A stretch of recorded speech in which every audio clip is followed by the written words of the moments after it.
Hi hello friends, welcome back to my channel. Gauri Kalyana ಧಾರಾವಾಹಿಯ ನಾಳಿನ ಸಂಚಿಕೆಯಲ್ಲಿ ಏನಾಗುತ್ತೆ ಅಂತ ನೋಡೋಣ. ನೀವಿನ್ನು ಸಬ್ಸ್ಕ್ರೈಬ್ ಮಾಡಿದ ವೀಡಿಯೋಸ್ಗಳನ್ನ ನೋಡ್ತಾ ಇದ್ದರೆ ದಯವಿಟ್ಟು ಸಬ್ಸ್ಕ್ರೈಬ್ ಮಾಡಿಕೊಂಡು ಸಪೋರ್ಟ್ ಮಾಡಿ ಸ್ನೇಹಿತರೆ. ನಿಮಗೆ ವಿಡಿಯೋಗಳು ಇಷ್ಟ ಆದರೆ ಲೈಕ್ ಮಾಡಿ, ಇದೇ ರೀತಿ ಸಪೋರ್ಟ್ ಮಾಡಿ. ಸಂಚಿಕೆ ಆರಂಭದಲ್ಲಿ ಈ ಕಡೆ ಗೌರಿ ಮತ್ತು ನಮ್ಮ ಶ್ಯಾಮ್ನ ಈ ಕಡೆ ಪೊಲೀಸ್ ಸ್ಟೇಷನಿಂದ ಬಿಡಿಸೋದೇನೋ ಆಗುತ್ತೆ. ಸೊ ಗೌರಿ ಯಾವ ಕಾರಣಕ್ಕೆ ಹೋಗಿದ್ಲು ಅಂದರೆ ಡ್ರೈವಿಂಗ್ ಕಲಿಯೋಕೆ ಹೋಗಿ ಈ ರೀತಿ ಆಯಿತು ಅಂತ ಗೊತ್ತಾಗುತ್ತಲ್ಲ. ವಿವೇಕ್ ನೀವೇ ಹೇಳ್ಕೊಡಿ ಅಂತ ಹೇಳ್ಬಿಟ್ಟು ಈ ಕಡೆ ಪತಿ ದೇವರೇ ನೀವೇ ಇರಬೇಕಾದ್ರೆ ಬೇರೆ ಯಾಕೆ ಬೇರೆಯವ್ರ ಹತ್ರ ಹೋಗಿ ಕಲಿಬೇಕು, ನೀವೇ ಹೇಳ್ಕೊಟ್ರೆ ಸರಿ ಹೋಗುತ್ತಲ್ಲ ಅಂತ ಹೇಳ್ಬಿಟ್ಟು ಗೌರಿ ಹೇಳ್ತಾಳೆ. ಪುಣ್ಯವತಿ ಎಷ್ಟೊಂದೆಲ್ಲ ಸೀನ್ ಎಲ್ಲ ಇಲ್ಲ, ನನಗೆ ಆಫೀಸ್ ಕೆಲಸ ಬಿಟ್ಟು ಇಲ್ಲಿ ಬಂದಿದ್ದೀನಿ ಅಂತ ಹೇಳ್ಬಿಟ್ಟು ವಿವೇಕ್ ಹೇಳ್ತಾರೆ. ಗೊತ್ತು ಬಿಡಿ, ನಿಮಗೆ ನನಗೆ ಕಲಿಸ್ಕೊಡೋಕ್ಕೆ ಭಯ ಅಂತ ಅನಿಸುತ್ತೆ, ಅದಕ್ಕೆ ಈ ರೀತಿ ಹೇಳ್ತಾ ಇದ್ದೀರಾ ಅಂದ್ಬಿಟ್ಟು ಗೌರಿ ಹೇಳ್ತಾಳೆ. ನನಗೆ ಭಯನಾ?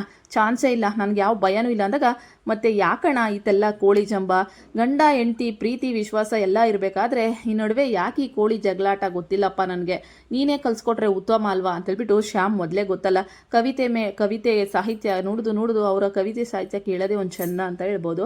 ಸರಿ ಆಯಿತು ಬಿಡು, ನಿನಗೆ ನಾನೇನು ಎದ್ಕೊಳಲ್ಲ, ಹೇಳ್ಕೊಡ್ತೀನಿ ನಡಿ ಅಂತ ಹೇಳ್ಬಿಟ್ಟು ವಿವೇಕ್ ಹೇಳ್ತಾರೆ. ಇನ್ನು ನಮ್ಮ ಗೌರಿನ ಕಾರ್ಗೆ ಹತ್ತಿಸೋಷ್ಟೊತ್ತಿಗೆ ವಿವೇಕ್ಗೆ ಸಾಕಾಗ್ಬಿಡುತ್ತೆ. ಡೋರ್ ಹಾಕೋದು ವಿವೇಕು, ಚೇರ್ ಸೆಟ್ ಅಂದರೆ ಸೀಟ್ ಸೆಟ್ ಮಾಡ್ಕೊಡೋದು ವಿವೇಕ್, ಎಲ್ಲನೂ ಗೌರಿಗೆ ಫುಲ್ಲು ಸೆಟ್ ಮಾಡ್ಕೊಡ್ತಾ ಇರ್ತಾರೆ. ಏನು ರೀ ಹಿಂಗಾಡ್ತಿರಲ್ಲ, ನನಗೆ ಎಲ್ಲ ಪೂರ್ತಿಯಾಗಿ ಹೇಳ್ಕೊಡ್ಬೇಕು ತಾನೆ, ಸೀಟ್ ಹೆಂಗಿರಬೇಕು, ಯಾವ ರೀತಿ ಕೂತ್ಕೋಬೇಕು ಎಲ್ಲನೂ ಹೇಳ್ಕೊಡ್ಬೇಕಪ್ಪ ನೀವು ಅಂತೇಳ್ಬಿಟ್ಟು ಹೇಳ್ತಾ ಇರ್ತಾರೆ. ಈ ಕಡೆ ನಮ್ಮ ವಿವೇಕ್ ಇದ್ದವರು ಎಲ್ಲ ನೀನು ಕಾರ್ ಕಲಿಯೋಕ್ಕೆ ಬಂದಿದ್ಯಾ ಇಲ್ಲ ಬೇರೆ ನನ್ನ ಹತ್ರ ಕೀಟ್ಲೆ ಮಾಡೋಕ್ಕೆ ಬಂದಿದ್ಯಾ ಅಂತ ಹೇಳ್ಬಿಟ್ಟು ವಿವೇಕ್ ಹೇಳ್ತಾರೆ.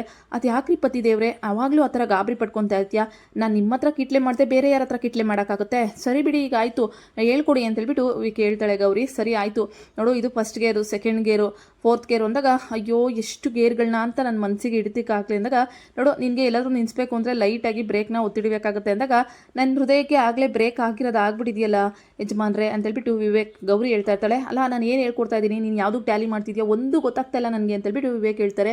ಏನೂ ಇಲ್ಲ ಕಣ್ರಿ, ನೀವು ಮೊದಲನೇ ಗೇರು ಎರಡನೇ ಗೇರು ಅಂದ್ರಲ್ಲ, ನಮ್ಮ ಪ್ರೀತಿ ವಿಚಾರದಲ್ಲಿ ಯಾಕೆ ಈ ಫಸ್ಟ್ ಗೇರ್ ಸೆಕೆಂಡ್ ಗೇರ್ ಅಂತ ಯಾಕಿಲ್ಲ ರೀ ಅಂತ ಹೇಳ್ಬಿಟ್ಟು ಗೌರಿ ಕೇಳ್ತಾ ಇರ್ತಾಳೆ. ನೋಡು ಸುಮ್ಮನೆ ಇದ್ದರೆ ಸರಿ, ಬರೀ ಪ್ರೀತಿ ವಿಚಾರನೇ ಹೇಳ್ಬೇಡ. ಪುಣ್ಯವತಿ ಇವಾಗ ನೀನು ಕಾರ್ ಕಲಿಯೋಕ್ಕೆ ಬಂದಿರೋದು ಅಂದಾಗ, ಗೊತ್ತು ರೀ ಯಜಮಾನ್ರೆ ನಾನು ಕಾರ್ ಕಲಿಯೋಕ್ಕೆ ಬಂದಿರೋದು, ಈ ಕಾರ್ ಕಲಿಯೋಕ್ಕೆ ಒಬ್ಬರು ಡ್ರೈವಿಂಗ್ ಮಾಸ್ಟರ್ ಇರ್ತಾರೆ, ಆ ಮಾಸ್ಟ್ರು ಎಲ್ಲ ಕ್ಲಿಯರಾಗಿ ಹೇಳ್ಕೊಡ್ತಾರೆ. ಆದರೆ ನನ್ನ ಲೈಫ್ಗೆ ಡ್ರೈವರ್ ಆಗಿ ಬಂದಿರೋರು ನನಗೇನು ಕ್ಲಿಯರಾಗಿ ಹೇಳ್ಕೊಡ್ತಾನೆ ಇಲ್ಲ. ನೋಡಿ ಕಾರಲ್ಲಿ ಫಸ್ಟ್ ಗೇರ್ ಸೆಕೆಂಡ್ ಗೇರ್ ಅಂತ ಎಲ್ಲ ಹೆಂಗೆ ಹೇಳ್ಕೊಡ್ತಾ ಇದ್ದಾರೆ, ಅದೇ ರೀತಿ ಪ್ರೀತಿಲೂ first gear second gear final gear ಅಂತೆಲ್ಲ ಇದ್ದಿದ್ರೆ ಎಷ್ಟು ಚೆನ್ನಾಗಿರ್ತಿತ್ತಲ್ವೇನ್ರಿ ಅಂತ ಹೇಳ್ಬಿಟ್ಟು ಗೌರಿ ಹೇಳ್ತಾ ಇರ್ತಾಳೆ. ಹಾಂ ಗೊತ್ತಾಯ್ತು ಬಿಡು, ಈ ಥರ ಲೆಕ್ಚರ್ ಕೊಡು ಅಂದರೆ ಫಸ್ಟ್ ಕ್ಲಾಸೇ ಕೊಡ್ತೀಯಾ, ಇವಾಗ ನಾನು ಏನು ಹೇಳ್ಕೊಡ್ತಿದ್ದೀನಿ ಅದನ್ನು ಮಾತ್ರ ಮಾಡು ನೀನು ಅಂತ ಹೇಳ್ಬಿಟ್ಟು ವಿವೇಕ್ ಹೇಳ್ತಾರೆ. ಸರಿ ರೀ ಆಯಿತು ಅಂತೇಳ್ಬಿಟ್ಟು ಗೌರಿಗೆ ಕಾರ್ ಹೆಂಗೋ ಕಲಿಸ್ಕೊಡೋಕ್ಕೆ ವಿವೇಕ್ ಮುಂದಾಗ್ತಾರೆ. ಇನ್ನು ಈ ಸ್ಕೋಪ್ ರಾಣಿ ಮೋನಿಕಾ ಮನೇಲಿ ನಂದೇ ದರ್ಬಾರು ಅಂತೇಳ್ಬಿಟ್ಟು ಟಿ ವಿಲಿ ಯಾವ್ದು ಬೇಕೋ ಅದನ್ನ ಹಾಕ್ಕೊಂಡು ನಿಮ್ಮ ಥರ ಹಳೆ ಕಾಲದವನ್ನೆಲ್ಲ ನೋಡೋಕ್ಕಾಗಲ್ಲ, ನಾನು ಯಾವುದಿಷ್ಟನೋ ಅದನ್ನೇ ನೋಡೋದು ಅಂತೇಳ್ಬಿಟ್ಟು ಹೇಳ್ತಾ ಇರ್ತಾಳೆ. ಸರಿತಾ ಸರಿಯಾಗಿ ಹೋಗಿತ್ತಾಳೆ. ಅಲ್ಲ ನಿನ್ಗೇನು ಆಗಿರೋದು ಒಳ್ಳೆ ಈ ರೀತಿ ಆಡ್ತಿದ್ಯಲ್ಲ ಅಂತ, ನೀವು ಇಷ್ಟು ಜನ ಮನೇಲಿ ದೊಡ್ಡವರಿದ್ದೀರಲ್ಲ, ಹೊಸ್ದಾಗಿ ಮದುವೆ ಆಗಿದ್ದೀವಿ ನಾವು, ಹನಿಮೂನ್ಗೆ ಸ್ವಿಟ್ಜರ್ಲ್ಯಾಂಡು ಈ ಕಡೆ ಈ ಕಡೆ ಎಲ್ಲ ಕಳ್ಸೋದು ಬಿಟ್ಟು ಮನೇಲೇ ಕುಂಡಿಸ್ಕೊಂಡಿದ್ದೀರಲ್ಲ, ಬುದ್ಧಿ ಇಲ್ವಾ ಅಂದಾಗ, ಅಮ್ಮ ತಾಯಿ ಹನಿಮೂನ್ಗೆ ಹೋಗೋಕ್ಕೆ ನೀನೇನು ಹೊಸ್ದಾಗಿ ಮದುವೆ ಆಗಿರೋ ಜೋಡಿ ಅಲ್ಲ, ನೀನು ನಮ್ಮ ಮನೆಗೆ ಬರಬೇಕಾದ್ರೆ ಹೊಟ್ಟೆಲಿ ಮಗು ನಿಕ್ಕೊಂಡ್ ಬಂದಿದ್ಯಾ, ಇನ್ನು ಹನಿಮೂನ್ ಬೇರೆ ಬೇಕಾ ನಿನಗೆ ಅಂತೇಳ್ಬಿಟ್ಟು ಆಶಾ ಬೈತಾ ಇರ್ತಾಳೆ. ನೋಡಿ ಸುಮ್ಮನೆ ಇದ್ರೆ ಸರಿ, ಹನಿಮೂನ್ಗೆ ಹೋಗ್ಬಾರ್ದು ಅಂತ ಏನಾದರೂ ರೂಲ್ಸ್ ಇದೆಯಾ ಪ್ರೆಗ್ನೆಂಟ್ ಆಗ್ಬಿಟ್ರೆ ಅಂತ ಹೇಳ್ಬಿಟ್ರು ಅಂತ ಮೋನಿಕಾ ಕೇಳ್ತಾಳೆ. ಇನ್ನು ಈ ಚಂಚಲ ಇವ್ನಿಗಿಬ್ರಿಗೂ ಅನಿಕೇತ್ಕಂತೂ ಇವಳು ಆಡೋ ಮಾತು ಅವ್ರ ಕೈಲಿ ಉಗಿಸ್ಕೊಳ್ಳೋ ರೀತಿ ನೋಡಿದ್ರೆ ಸದ್ಯಕ್ಕಂತೂ ಇವಳು ಮನೆ ಬಿಟ್ಟು ಚಾನ್ಸ್ ಇಲ್ಲ ಅಂತ ಅನ್ಸುತ್ತೆ. ಅನಿಕೇತ್ ಏನೋ ಇವಳು ಹಿಂಗಾಡ್ತಾಳೆ ಅಂದಾಗ, ಅಮ್ಮ ಅವಳು ಚೀಪ್ ಮೆಂಟಾಲಿಟಿ, ಅವಳು ಇದ್ದಿದ್ದು ಎಂಥ ಮನೇಲಿ ಇಲ್ಲಿಗೆ ಬಂದು ಮಹಾರಾಣಿ ಥರ ಮೆರೆಯೋಕೆ ಹೋಗ್ತಾ ಇದ್ದಾಳೆ, ಈ ಆಸ್ತಿ ಅಂತಸ್ತೆಲ್ಲ ನಮ್ಮದೇ ಅಂತ ಅನ್ಕೊಂಡ್ಬಿಟ್ಟಿದ್ದಾಳಮ್ಮ ಅಂತ ಹೇಳ್ಬಿಟ್ಟು ಅನಿಕೇತು ಚಂಚಲಂಗೆ ಹೇಳ್ತಾ ಇರ್ತಾರೆ. ಆದರೂ ಇಷ್ಟು ಇರಿಟೇಟ್ ಅಂತ ಅನ್ಕೊಂಡಿರ್ಲಿಲ್ಲ ನಾನು ಅನಿಕೇತ್ ಅಂತ ಹೇಳ್ಬಿಟ್ಟು ಹೇಳ್ತಾ ಇರ್ತಾರೆ.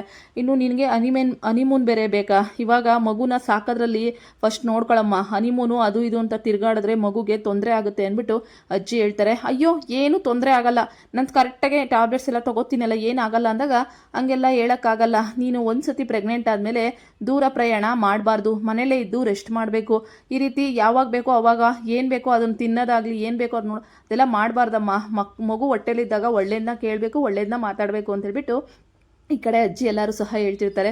ನಿಮ್ದು ಯಾವಾಗಲೂ ಇದೇ ರೋಗ ಅಂತೇಳ್ಬಿಟ್ಟು ಈ ಕಡೆ ನಮ್ಮ ಮೋನಿಕಾ ಬೈಕೊಂತಾ ಇರ್ತಾಳೆ. ನಂತರ ನಮ್ಮ ಮೋನಿಕಾ ಈ ಮನೆಯಲ್ಲಿ ನಾನು ನೆಮ್ಮದಿಯಾಗಿ ಇರೋಂಗೆ ಇಲ್ಲ, ನಾನು ಹನಿಮೂನ್ಗೆ ಹೋಗ್ಬಾರ್ದಂತೆ ಛೀ ಅಂತಂದಾಗ, ಇನ್ನೂ ನಮ್ಮ ಕಾಂತ ಇದ್ದೋಳು ಮೋನಿಕಂಗೆ ಶಾಸ್ತ್ರ ಮಾಡಬೇಕು, ನಾನು ಸೀರೆ ತರಬೇಕು ಅಂತ ಹೇಳ್ಬಿಟ್ಟು ಮನೇಲಿ ಬರೋ ದುಡ್ಡನ್ನೆಲ್ಲ ಹುಡುಕ್ತಾ ಇರ್ತಾಳೆ. ದುಡ್ಡಿದ್ರೆ ತಾನೇ ಮೋನಿಕಂಗೆ ಶಾಸ್ತ್ರ ಮಾಡೋಕ್ಕಾಗೋದು. ಚಿನ್ನು ಇದ್ದೋಳು ಅಕ್ಕಂಗೆ ಶಾಸ್ತ್ರ ಮಾಡೋಕ್ಕೆ 700 ರೂಪಾಯಿ ಸಿಕ್ಕಿದೆ, ಅದರಲ್ಲೇ ಒಂದು ಕಂಬ್ಲಿ ತಗೊಂಡೋಗು ಇಲ್ಲ ಗೋಣಿ ಚೀಲನೋ ಒದಿಸ್ಬಿಡಮ್ಮ, ಅವಳಿಗೆ ಅದೇ ಸರಿ ಲಾಯಕು ಅಂತ ಹೇಳ್ಬಿಟ್ಟು ಚಿನ್ನು ಹೇಳ್ತಾಳೆ. ಹಂಗೆಲ್ಲ ಹೇಳ್ಬೇಡ ಕಣೆ, ತವ್ರ ಮನೆಯಿಂದ ಏನಾದರೂ ತಂದು ಕೊಡ್ತಾರಂತ ಆಸೆ ಇರುತ್ತೆ, ಬಯಕೆ ಇರುತ್ತೆ ಅಂತೇಳ್ಬಿಟ್ಟು ಕಾಂತ ಹೇಳ್ತಿರ್ತಾಳೆ. ಇನ್ನು ಈ ಕಡೆ ಕಾಂತಮಣಿರ ಅತ್ತೆ ಇದ್ದವರು ನನ್ನ ವಾಲೆ ಕೊಡ್ತೀನಿ ಕಣೆ, ಅದು ನಿಕ್ಬಿಟ್ಟು ತಾಂಡೋಗಿ ಕೊಡೆ, ನಿನ್ನ ಆಸೆ ಯಾಕೆ ಇದು ಮಾಡಬೇಕು ಅಂದಾಗ ಸುಮ್ಮನಿರಿ ಅತ್ತೆ, ಏನೋ ಒಂದು ರೂಪದಲ್ಲಿ ದೇವ್ರು ನಮಗೆ ಹಣ ಬರ್ಸ್ತಾನೆ ಅಂತೇಳ್ಬಿಟ್ಟು ಕಾಂತಲಕ್ಷ್ಮಿ ಕಾಯ್ತಾ ಇರ್ತಾಳೆ. ಮನೆಯಲ್ಲಿ ಮೋನಿಕು ನಾವಳಿ. ಇನ್ನು ನಮ್ಮ ಗೌರಿ ವಿಚಾರಕ್ಕೆ ಬಂದರೆ ಕೊನೆಗೂ ನಮ್ಮ ವಿವೇಕ್ ಹೇಳ್ಕೊಟ್ಟಂಥ ಕಾರ್ ಏನೈತಿ ಡ್ರೈವಿಂಗು, ಸೊ ಸಂಪೂರ್ಣವಾಗಿ ಗೌರಿ ಕಾರ್ನ ಕಲಿಯೋದ್ರಲ್ಲಿ ತುಂಬ ಚೆನ್ನಾಗಿ ಒಬ್ಬಳೇ ಓಡಿಸ್ತಾ ಇರ್ತಾಳೆ. ವಿವೇಕ್ ಇದ್ದವರು ಪರವಾಗಿಲ್ವೇ ಏನು ಅಂತಿದ್ದೆ, ಅವಾಗಲೇ ಅಷ್ಟೊಂದೆಲ್ಲ ಕೊರಿತಿದ್ದೆಲ್ಲ, ಇಷ್ಟು ಬೇಗ ಕಾರ್ ಕಲ್ತ್ಬಿಟ್ಟೆ ಅಂತ ಬೀಕ ಮೇಡಮ್ಮ ತಾಯಿ, ಇದಕ್ಕೆ ಇನ್ನೂ ಟ್ರೈನಿಂಗ್ ಬೇಕು, ನೀನು ಲೆಫ್ಟು ರೈಟ್ ನೋಡ್ಕೋಬೇಕು, ಇಂಡಿಕೇಟ್ರ್ ಹಾಕಬೇಕು, ಎಲ್ಲನೂ ಮಿರರ್ ನೋಡ್ಕೋಬೇಕು ಎಲ್ಲ ಹೇಳ್ತಾ ಇರ್ತಾರೆ ವಿವೇಕ್ ಅವರು. ಅದಕ್ಕೆಲ್ಲ ನೀವಿದ್ದೀರಲ್ಲ ನನ್ನ ಜೊತೆ ಅಂದಾಗ, ಹೌದು ನಿನ್ನ ಜೊತೆ ಯಾವಾಗಲೂ ಪಕ್ಕದಲ್ಲಿ ಕೂತ್ಕೊಂಡು ಕಾರ್ ನೋಡ್ತಾ ಇರ್ತೀನಿ, ನನಗೆ ಆಫೀಸಲ್ಲಿ ಕೆಲಸ ಬೇಜಾನಿದೆ, ನಿನ್ನ ಜೊತೆ ತಮಾಷೆ ಆಡೋಕ್ಕೆ ಅಂತೇಳ್ಬಿಟ್ಟು ವಿವೇಕ್ ಹೇಳ್ತಿರ್ತಾರೆ. ಅಂದರೆ ನೀವು ಏನೇ ಆದರೂ ನಮ್ಮ ಯಜಮಾನ್ರು ಕಾರ್ ಹೇಳ್ಸ್ಕೊಟ್ಟಿದ್ದು ನನಗೆ ಎಷ್ಟು ಖುಷಿಯಾಗೋಯ್ತು ಅಂದರೆ, ಒಂದು ದಿನಕ್ಕೆ ಕಾರ್ ಕಲ್ತ್ಕೊಂಬಿಟ್ಟೆ ನಾನು ಅಂತ ಹೇಳ್ಬಿಟ್ಟು ಗೌರಿ ಹೇಳ್ತಾ ಇರ್ತಾಳೆ. ಇನ್ನು ಮನೆಗೆ ಬಂದ್ಬೇಕಾದ್ರೆ ಗೌರಿ ಮತ್ತು ನಮ್ಮ ವಿವೇಕ್ ಇಬ್ಬರು ಬರ್ತಾರೆ ಮನೆಗೆ. ಸರಿತಾ ಇದನ್ನು ನೋಡಿದ್ಮೇಲೆ ವಿವೇಕ್ ನೀನು ಯಾಕೋ ಆಫೀಸ್ಗೆ ಹೋಗಿರ್ಲಿಲ್ವ ಅಂದಾಗ, ಇಲ್ಲಮ್ಮ ಹೋಗಿದ್ದೆ ಅಂತೇಳ್ಬಿಟ್ಟು ವಿವೇಕ್ ಹೇಳ್ತಾರೆ. ಮತ್ತು ಗೌರಿ ಜೊತೆ ಬರ್ತಿದ್ಯಾ ಅಂದಾಗ, ಅದು ಗೌರಿ ಡ್ರೈವಿಂಗ್ ಕಲಿಬೇಕು ಅಂತಿದ್ಲು, ಅದಕ್ಕೆ ಹೇಳ್ಕೊಡ್ತಿದ್ದೆ ಅಂದಾಗ, ನೀನು ಕಾರ್ ಡ್ರೈವಿಂಗ್ ಹೇಳ್ಕೊಡ್ತಿದ್ದ ವಿವೇಕ್, ಏನೋ ಇದು ಅಂದ್ಬಿಟ್ಟು ಆಶಾ ಬರ್ತಾರೆ ಅಲ್ಲಿಗೆ. ಆಶಾ ಬಂದು ಹೋದ್ರಾಗ್ಲಿ ಬಿಡಪ್ಪ, ಗೌರಿಗೆ ನೀನೇ ಕಾರ್ನ ಕಲಿಸ್ಕೊಡ್ತಿದ್ಯಾ ಅಂದರೆ ಅದಕ್ಕಿಂತ ಖುಷಿ ಇನ್ನೇನಿದೆ, ಏನೇ ಆದರೂ ಗಂಡ ಹೆಂಡ್ತಿ ಒಂದೇ, ನಮ್ಮ ಮುಂದೆ ಎಲ್ಲ ಜಗಳ ಆಡೋ ಥರ ನಾಟಕ ಮಾಡೋದು, ಆಚೆ ಗಂಡ ಹೆಂಡ್ತಿ ಇಬ್ಬರು ಚೆನ್ನಾಗಿ ತಿರುಗಾಡೋದು, ಅದೇ ತಾನೇ ಇಲ್ಲಿ ಆಜಿಗೆ ಅಂದ್ಬಿಟ್ಟು ಆಶಾ ಹೇಳ್ತಾ ಇರ್ತಾಳೆ. ಇನ್ನು ಸರಿತುಂಗೆ ಕೋಪ, ಯಾಕೆಂದರೆ ಇವರಿಬ್ಬರು ಒಂದು ಸ್ವಲ್ಪ ಚೆನ್ನಾಗಿದ್ರೆ ನಮ್ಮ ಸರಿತುಂಗೆ ಸ್ವಲ್ಪ ಕೋಪ ಕಾಣಿಸ್ತಾನೆ ಇರುತ್ತೆ ಯಾವಾಗಲೂ. ಅಲ್ಲ ವಿವೇಕ್, ಆಫೀಸಲ್ಲಿ ಕೆಲಸ ಬಿಟ್ಟು ನೀನು ಯಾಕೆ ಕಾರ್ ಹೇಳ್ಕೊಡಕ್ಕೆ ಹೋಗಿದೆ ಅಂದಾಗ, ಅಮ್ಮ ಅದೊಂದು ದೊಡ್ಡ ಕತೆ ಏನೂ ಇಲ್ಲ ಅಂತೇಳ್ಬಿಟ್ಟು, ಇನ್ನು ಗೌರಿಯಲ್ಲಿ ಆಕ್ಸಿಡೆಂಟ್ ಮಾಡಿದ್ದು ಆ ವಿಚಾರ ಎಲ್ಲ ಮನೇಲಿ ಏನು ಹೇಳಲ್ಲ ನಮ್ಮ ವಿವೇಕ್ ಅವರು, ಶ್ಯಾಮ್ ಕೇಳ್ಕೊಂಡಿರ್ತಾರಲ್ಲ ಹಂಗೆ. ಇನ್ನು ಶ್ಯಾಮ್ ಮನೆಗೆ ಬಂದು, ಹೌದಮ್ಮ ಅಣ್ಣ ಅತ್ತಿಗೆಗೆ ಕಾರ್ ಹೇಳ್ಕೊಡ್ತಿದ್ದಾನೆ, ನಮ್ಮ ಅತ್ತಿಗೆ ಇನ್ನೊಂದು 2 ದಿನ ಅಚ್ಚುಕಟ್ಟ ಕಾರ್ ಹೋಲ್ಸೋದನ್ನ ಕಲ್ತ್ಬಿಡ್ತಾರೆ ಅಂತೇಳ್ಬಿಟ್ಟು ಶ್ಯಾಮ್ ಹೇಳ್ತಾ ಇರ್ತಾನೆ. ಹೌದೇನೋ ಶ್ಯಾಮ್, ಹೌದಮ್ಮ ಅಣ್ಣಂಗೆ ಹುಷಾರಿಲ್ದಾಗ ಅದಕ್ಕೆ ಗಾಡಿ ಓಡಿಸ್ಕೊಂಡು ಹೋಗಿದ್ದು ಪಾಪ ಕಷ್ಟ ಎಲ್ಲ ನೋಡಿ ನಮ್ಮ ಅಣ್ಣನ ಮನಸ್ಸು ಕರಗ್ಬಿಟ್ಟಿದೆ, ಅದಕ್ಕೆ ಅದಕ್ಕೆಗೆ ನಮ್ಗೆ ಯಾರಿಗೂ ಹೇಳ್ದಂಗೆ ಕಾರ್ ಹೇಳ್ಕೊಟ್ಟಿದ್ದಾನೆ ಅಂತೇಳ್ಬಿಟ್ಟು ಶ್ಯಾಮ್ ಹೇಳ್ತಾ ಇರ್ತಾರೆ. ಈ ಜೋಡಿ ಅಕ್ಕಿಗಳನ್ನ ನೋಡೋದೇ ಒಂದು ಚಂದ ಅಂತೇಳಿ, ಆ ಥರ ಎಲ್ಲ ಏನೂ ಇಲ್ಲ ಅತ್ತೆ, ನನಗೆ ಕಾರ್ ಓಡಿಸ್ಕೊಂಡು ಕೊಡಿ ಅಂತ ಕೇಳಿದೆ, ಹೇಳ್ಕೊಂಡು ಕೊಡಿ ಅಂತ, ಸೊ ಹೇಳ್ಕೊಟ್ರು ಅಷ್ಟೇ, ನಾನೀಗ ಅಡುಗೆ ಕೆಲಸ ಮಾಡ್ತೀನಿ ಅಂತ ಗೌರಿ ಒಳಗಡೆ ಹೋಗ್ತಾಳೆ. ನೋಡ್ದೇನೋ ಗಂಡ ಹೆಂಡ್ತಿ ಯಾವ ರೀತಿ ಒಂದಾಗ್ತಾ ಇದ್ದಾರೆ, ಇದೇ ರೀತಿ ಆದರೆ ನಮ್ಮ ಕೈಗೆ ಚುಪ್ಪೆ ಸಿಗೋದು ಅಂದ್ಬಿಟ್ಟು ಚಂಚಲ ಅನಿಕೆ ಎದ್ದೇಳ್ತಾರೆ. ಹೆಂಡ್ತಿ ಯಾವಾಗಲೂ ಅಲ್ಲಿಗೋಗ್ಬೇಕು ಇಲ್ಲಿಗೋಗ್ಬೇಕು ಅಂತ ಹೇಳ್ತಾ ಇರ್ತಾಳೆ. ಅವಳು ಕಲೀರೋ ಗೌರಿ ನೋಡಿ ಕಲೀರಿ, ಅವಳು ಯಾವ ರೀತಿ ಪ್ಲ್ಯಾನ್ ಮಾಡ್ತಿದ್ದಾಳೆ ಅಂತೇಳ್ಬಿಟ್ಟು ಚಂಚಲ ಹೇಳ್ತಾ ಇರ್ತಾಳೆ. ಒಟ್ಟಿನಲ್ಲಿ ಗಂಡ ಹೆಂಡ್ತಿ ಹತ್ರ ಆಗ್ತಾ ಇದ್ದಾರಲ್ಲ ಅದೇ ಖುಷಿ. ವಿವೇಕ್ ಮನಸ್ಸಲ್ಲಿ ಗೌರಿಗೆ ಒಂದು ಒಳ್ಳೆ ಸ್ಥಾನ ಸಿಕ್ಕಿದೆಯಲ್ಲ ಅದಿನ್ನೂ ಖುಷಿ. ನೋಡೋಣ ಇವರಿಬ್ಬರು ಯಾವಾಗ ಒಂದಾಗ್ತಾರೆ, ನಾವಿಬ್ಬರು ಇವ್ರ ಜೋಡಿನ ಕಣ್ ತುಂಬ್ಕೊತೀವಿ ಅಂತ. ವಿಡಿಯೋಗಳು ಇಷ್ಟ ಆದರೆ ಲೈಕ್ ಮಾಡಿ, ಕಮೆಂಟ್ ಮಾಡಿ. Thank you.